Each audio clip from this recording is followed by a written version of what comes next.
Bien, bonjour à tous. D'abord, je m'excuse de ne pas pouvoir vous parler de façon plus conviviale. J'ai pas eu des problèmes de transmission. Donc moi, mon plan d'intervention, c'était essayer d'appréhender les évolutions éventuelles de l'espace public après le Covid en partant des fonctions de cet espace. Alors, ces fonctions, dont certaines sont souvent oubliées, il y a d'abord des fonctions pratiques, des fonctions logistiques, économiques, écologiques et sanitaires, tout ce qui est la dimension hygiénique de l'espace public, les fonctions sociales, et puis des fonctions moins faciles à appréhender et à normaliser, plus subtiles, des fonctions culturelles et esthétiques, des fonctions éthiques et symboliques, et la fonction politique. Et puis, pour finir, une fonction plus sociétale qui est que l'espace public, en fait, c'est l'expression la plus tangible du bien commun. Hein. Donc, et on terminera sur cette dernière fonction parce que c'est elle qui est en fait en jeu dans ce qui va se passer dans le monde d'après. Alors d'abord, je parlais également des processus qui sont en cours pour altérer l'espace public. Ils ne sont pas nouveaux, ils sont à l'œuvre depuis un certain temps. Ils ont d'ailleurs toujours en fait existé. Il y a d'abord le premier processus, c'est trop plein, le fait qu'il y ait une saturation de l'espace public, il y a des endroits de l'espace public qui deviennent privilégiés, qui multiplient les fonctions. On voit cette image du Paris haussmannien de Caillebotte, et puis ce qu'il devient quand il est saturé par la ville, évidemment, il a perdu en valeur. La deuxième cause d'altération, c'est l'inverse de la précédente, c'est-à-dire c'est le vide, la désaffection, la relégation. Vous voyez là en haut à gauche un espace vert à Bayonne qui est un simple gazon qui sert en fait de trottoir à chien. Vous avez bien sûr souvent dans les grands ensembles des vides en fait qui étaient une espèce de vide sanitaire entre les bars et les tours, mais qui n'étaient pas forcément occupés par des fonctions. Vous avez évidemment dans plein d'endroits des espaces de relégation, des arrière-cours, et même certains espaces qu'on pourrait penser de haute valeur, comme l'esplanade la place d'armes du château de Versailles. Vous voyez que c'est un espèce de dépotoir, en fait c'est un parking, c'est un espace de relégation, alors que ça devrait être un espace de très haute qualité. Troisième processus d'altération de l'espace public, qui est plus récent, c'est sa privatisation et sa mise sous contrôle. Alors là, vous voyez par exemple à Seattle, Amazon qui a créé 40 000 emplois dans la ville, effectivement a un certain droit de regard sur l'aménagement de l'espace public et négocie avec la municipalité la possibilité d'implanter certaines de ces structures sur l'espace public. À Londres, vous avez ce qu'on appelle, ou à New York, les private owned public space, ce sont des espaces publics qui sont dans les faits propriété privée, c'est-à-dire qu'en fait, l'usage de ces espaces est déterminé par les gens qui le possèdent et qui donc peuvent interdire un certain nombre d'usages qui ne leur plaisent pas. Donc, il y a des espaces qui sont semi-publics.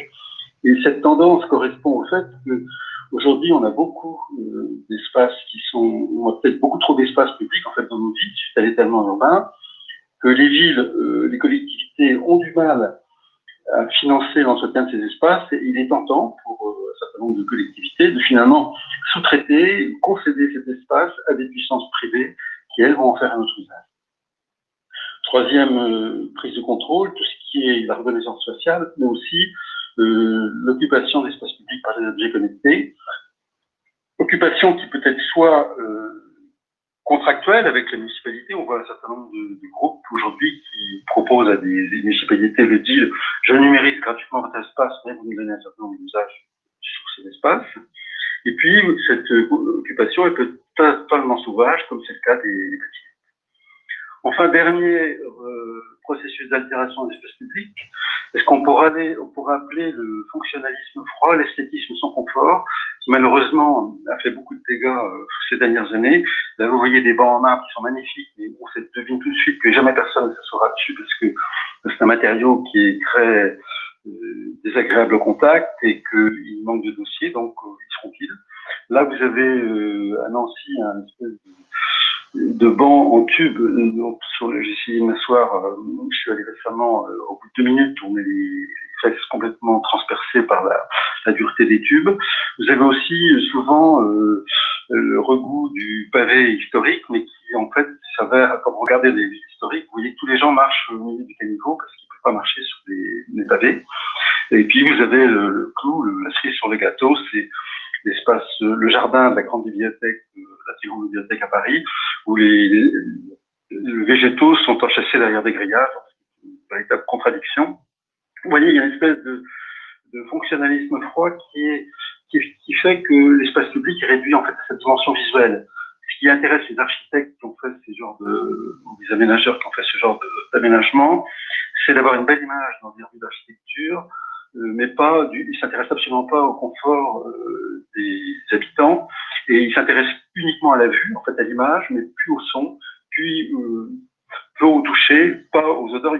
Donc il y a une désensualisation de la ville qui prépare en fait le transfert de l'espace réel vers l'espace virtuel.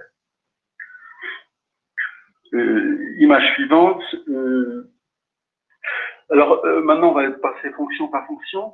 Si on prend la fonction logistique, les tendances et les défis, c'est d'une part, bien sûr, là, il y a une reconquête de l'automobile sur les centres, mais il y a aussi une évolution qui va se faire avec, on voit bien en région parisienne, l'appréhension à prendre un transport confiné au débit, comme le RER, le report sur d'autres modes, avec notamment la voiture, bien sûr, mais aussi les modes ludiques, le vélo, et donc un accroissement, puisqu'on aura moins de gens dans les souterrains, un accroissement de la pression logistique sur l'espace public.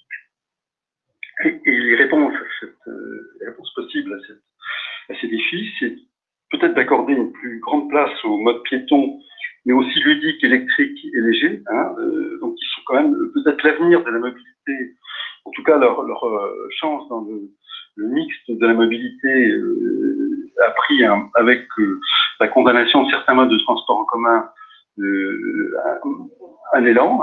Donc on peut très bien imaginer qu'une ville comme Paris soit desservie à 30-40% par tout un mixte de modes plus ou moins électriques, de la patinette au vélo, etc., avec des infrastructures comme le SNEC qu'on a à Copenhague, et qui un des premiers autoroutes pour vélo qui était construit dans une métropole. L'usage des berges aussi, mais un point important dans cette réponse possible, c'est la roulabilité des revêtements.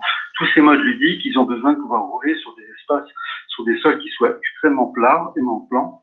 Et évidemment, le pavé historique n'est pas du tout fait pour. Deuxième fonction, la fonction commerciale. Les tendances et les défis, c'est d'une part qu'il faut bien se rappeler que l'espace public fonctionne pas en 2 dimensions, mais en 3 dimensions avec des murs, et qu'il ne sert à rien de faire un beau dallage en granit rose si les bords de la rue sont peuplés de rideaux métalliques fermés parce que les magasins ont déposé le bilan. Donc, une des questions, c'est la déparition de la fonction commerciale dans les petites villes moyennes. S'il n'y a plus de commerce, l'espace public, il n'a plus aucun intérêt, on devient un parking. Et on voit bien que le Covid a favorisé le développement de livraison de domicile, de l'e-commerce et de la logistique urbaine, de livraison. Donc, il y a des réponses à faire. Il y a d'une part, effectivement, la possibilité d'externaliser sur la voirie certains commerces. Donc, on a bien vu des restaurants qui partent en terrasse, et aussi les marchés alimentaires. Il y a l'amélioration de la logistique urbaine. Elle va exister, mais il faut qu'elle prenne sa place dans le système sans forcément être polluante, donc avec des systèmes soit piétons, soit légers. Et puis, il y a aussi, je crois que les villes ont toujours été liées à la notion de métier, et que ces métiers prennent parfois leur place sur l'espace public. Là, j'ai l'exemple des bouquinistes, mais ça peut être plein d'autres métiers, de brocante, de recyclage, qui peuvent peut-être trouver des places sur l'espace public et le rendre plus vivant. La fonction sociale, on a dans les tendances et défis une fragmentation de ces systèmes, une évidence, mais aussi une froideur fonctionnelle de nombreux espaces, distanciation sociale bien sûr provoquée par le Covid, et aussi de l'insécurité. Donc les réponses à ces défis négatifs, c'est évidemment de retrouver de l'échelle humaine, qui a parfois été oublié dans le dessin des espaces, on était attiré par la monumentalité, de développer des fonctions de jeu, de sensualité, d'intimité. Il y a plusieurs livres qui ont été sortis récemment sur les villes sensibles ou les villes sensuelles. Je crois que c'est des ouvrages qu'il faut regarder. Et puis, ne pas oublier que la mixité sociale, elle passe aussi par la mixité fonctionnelle et aussi la mixité générationnelle.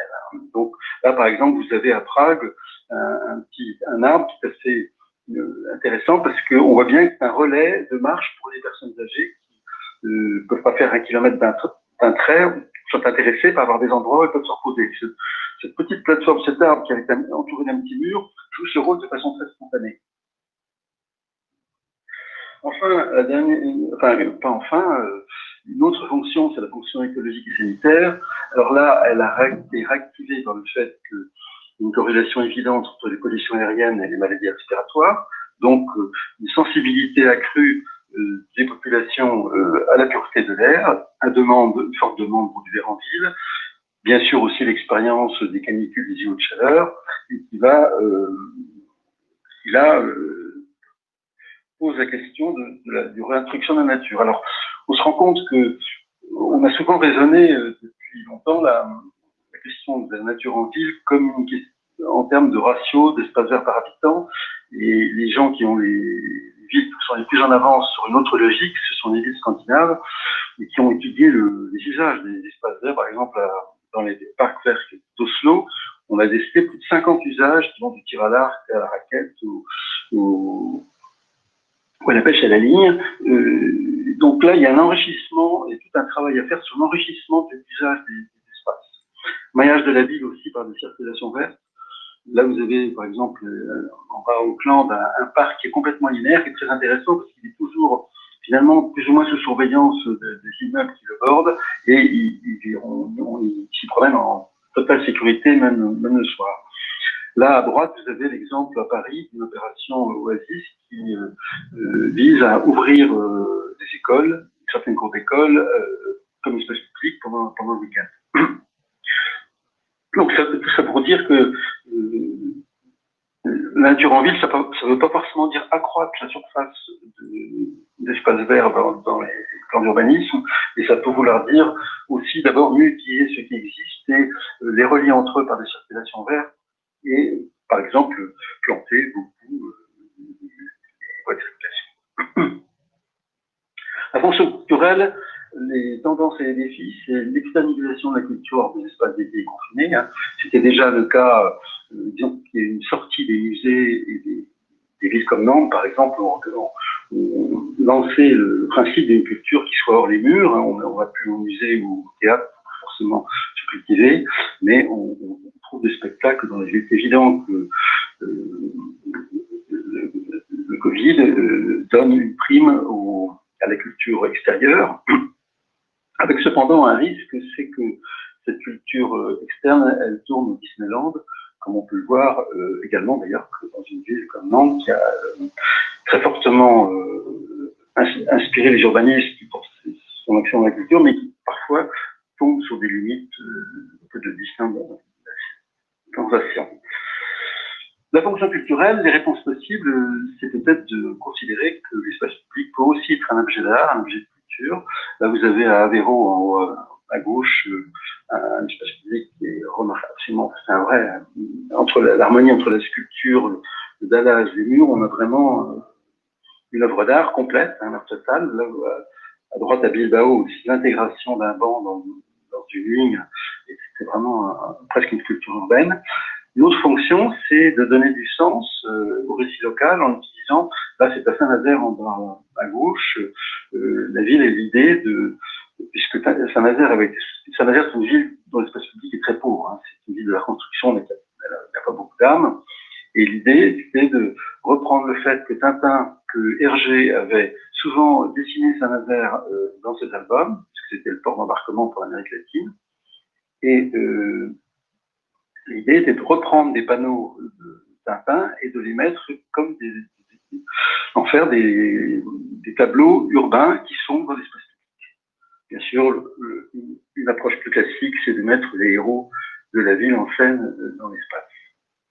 La fonction symbolique, c'est aussi une réponse à la fonction, sentiment général de perte de sens, et l'espace public, souvent le lieu de mise en scène des totems. Par exemple, à Copenhague, il y a une adéquation entre le vélo, qui est devenu l'emblème de la ville, et sa façon dont il est présent dans l'espace, bien sûr dans des outils de transport, mais on a aussi à Copenhague des sculptures qui reprennent des biocartes de vélo. Donc il y a une espèce de tissage de symboles. On avait eu ça au temps de la Troisième République avec nos bâtiments républicains qui était certes en façade, mais qui donnait une idéologie, un ciment idéologique à la société. Cette fonction symbolique, elle est très à Berlin, qui se définissait dans les années 90 comme une ville pauvre mais sexy. L'idée de mettre des transats sur l'espace public en libre service correspondait bien à cette idée-là. La fonction politique, bien sûr, c'est d'abord une spécificité qui est plus particulièrement européenne, elle existe peu dans les villes asiatiques et un peu moins dans les villes américaines. Aristote, une cité sans agora, c'est une ville sans avenir. S'il n'y a pas d'espace public, s'il n'y a pas de place où les gens peuvent débattre, se rencontrer, discuter, la cité n'a plus de sens. Alors cette fonction, elle est très très forte dans les villes européennes. Si vous prenez les grandes places des villes flamandes, vous avez tous les pouvoirs qui sont là, toutes les fédérations d'artisans, l'hôtel de ville, l'église principale, tous ces pouvoirs, le clergé, l'État, les marchands sont là autour de la place, et la place centrale est le lieu en fait d'arbitrage entre ces différents pouvoirs, c'est-à-dire à la fois aux processions religieuses, aux foires commerciales, etc. Donc cette fonction, aujourd'hui, on voit qu'il y a un appauvrissement de la fonction politique au quotidien dans les. Disons qu'il y a un lien entre l'appauvrissement de la démocratie et l'appauvrissement de la fonction politique dans l'espace public. La bonne illustration, c'est les Gilets jaunes, dont finalement, il n'y avait plus d'espace public pour débattre et sont allés se rabattre sur les ronds-points. Donc on voit que là, il y avait une perte de sens, un lien en tout cas entre les deux phénomènes, qui fait que du coup, la manifestation, qui était une pratique pacifique, peut tourner au vandalisme.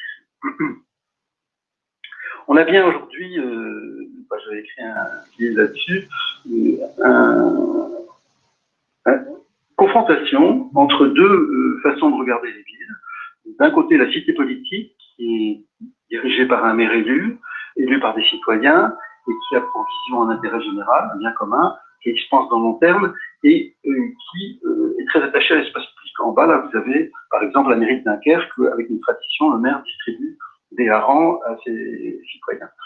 De l'autre côté, vous avez la ville service numérisée, telle qu'elle est proposée un peu par les gens du net, où finalement, ce qui décide sur les algorithmes, il n'y a plus de citoyens, mais uniquement de cyberconsommateurs qui demandent des services. Mais le projet à long terme ne les intéresse pas. Ce qu'ils veulent, c'est de pouvoir aller le plus vite possible d'un point A à un point B, que leur poubelle se vide, etc.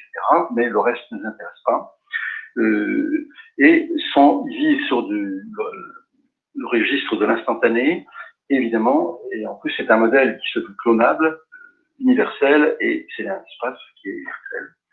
Donc là, je crois qu'il y a vraiment une chose importante qui est en train de se passer dans les villes et qui a connu une accélération avec le Covid, puisque le Covid a donné une prime au virtuel de façon incontestable. On le voit surtout, par exemple, dans des villes asiatiques où du coup, la reconnaissance faciale a pris une ampleur justifiée par ou en tout cas le flicage numérique justifié par des objectifs sanitaires. Alors les réponses possibles, moi je crois d'abord que, en tout cas en Europe, c'est par l'attachement qu'ont fait les citoyens. Si on n'est pas attaché à son espace public, si on n'est pas attaché à sa ville, on n'a pas trop de raisons de la respecter, de ne pas et même de voter. Donc il y a quelque chose de charnel dans la citoyenneté à niveau local. Si ce lien charnel est coupé, eh bien la citoyenneté se détruit également. L'espace public et bien sûr doit rester le lieu de représentation de toutes les forces sociales, mais aussi de toutes les générations. Aujourd'hui, on a quand même eu, depuis quelques trentaine d'années, on a eu une polarisation de l'espace public sur une partie de la population, en gros, les hommes, cadres, voulant aller vite, et toutes les autres populations, enfants, femmes ou vieux, ont été plutôt moins bien traités que la première catégorie. Donc, il y a là des rééquilibrages à faire. Maintenant, tous ces défis que je viens de lister, ils se regroupent dans un défi plus stratégique, hein, qui est que on a aujourd'hui une tendance qui va, enfin, entre, si vous voulez, ce que j'ai appelé le fonctionnalisme froid, la virtualisation de l'espace public, la privatisation, financiarisation de ces espaces par des groupes financiers, tout ça, ça converge vers une logique qui est en train de un peu vider les villes. C'est ce qu'on a vu dans le projet de Google à Toronto, qui n'a pas finalement été abandonné, mais qui visait à faire de l'espace public en fait le lieu de recueil des données. C'était ça.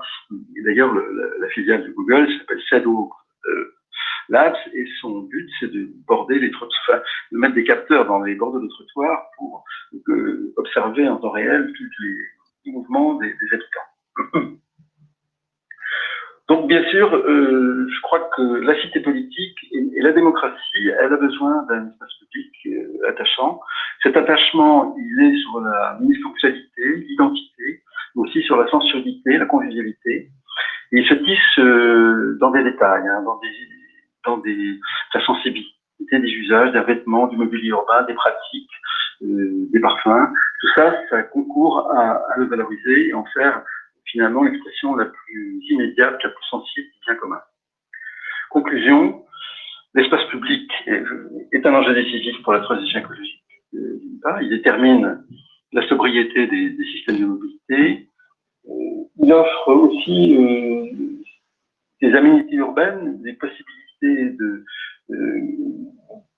d'obtenir des satisfactions qui compenseront, parce qu'on va de toute façon inévitable vers une limitation des consommations matérielles. Hein. Donc il y a un transfert finalement de consommation entre le recours à des aménités urbaines qui peuvent être gratuites, c'est-à-dire payées par contribuable, plus ou moins, ou éventuellement facturées, mais par rapport à des consommations comme le fait de posséder ou de circuler en voiture. Une ville comme Paris, par exemple, la part de ménages qui circulait, qui avait possédé une voiture est passée de 60%, 40% en 20 ans. Ce qui change tout dans la démocratie, puisqu'à partir du moment où 60% des gens qui n'ont plus de voiture, ils sont assez partisans de voir arriver des vélos ou d'autres modes sur l'espace public. La compétition entre l'espace public et l'espace privé virtuel, elle n'est pas trop perçue encore par les responsables politiques, mais elle est bien réelle et elle se joue sur toutes les fonctions de l'espace public, hein, que je vous ai cité. Et donc, pour moi, si on veut revaloriser l'espace public, il faut prendre des stratégies, doivent prendre en compte toutes ces fonctions, pas toutes à la fois, au même endroit, mais s'attacher à avoir des espaces qui sont en fait multifonctionnels, en ayant 2 ou 3 fonctions à la fois, mais en tout cas, toujours garder le fait qu'il y a un tissage entre les différentes fonctions qui fait que cet espace reste vivant. Voilà, je vous remercie. Et j'espère que le fait de parler en direct face à un écran d'ordinateur ne change pas trop la réceptivité du discours. Mais je vous remercie de votre attention. Merci infiniment, Jean Jens. Vous m'entendez ? Oui. Oui, merci infiniment. C'est parfaitement bien passé. On a pu voir toutes vos diapositives et bien entendre votre propos. Donc, très clair, très intéressant. Je vous remercie beaucoup. Je me rends compte que je ne vous ai pas présenté. Donc, je vais le faire maintenant. Jean Jens, vous êtes économiste et urbaniste et aujourd'hui consultant en stratégie et prospective urbaine. Vous intervenez auprès de collectivités locales, d'institutions publiques et d'entreprises. Vous aviez exercé auparavant des responsabilités opérationnelles dans les domaines de l'urbanisme, de l'aménagement et du développement territorial. Et depuis votre premier livre, Le pouvoir des villes, en 2008, vous avez publié 9 livres et une quarantaine d'articles, notamment dans les revues Futurible et Urbanisme, sur les thèmes des stratégies urbaines, de l'éco-urbanisme et de la Smart City. Et vos 2 derniers livres sont intitulés « Comment les géants du numérique veulent gouverner nos villes », publié en 2018, et « Comment l'écologie réinvente la politique pour une économie des satisfactions », publié en 2020. Donc, c'est 2 livres que je recommande vivement, car ils sont extrêmement clairs, bien écrits et passionnants. Donc voilà, je vous remercie infiniment d'avoir d'avoir accepté de nous parler dans ces conditions qui néanmoins nous ont permis de vous entendre parfaitement.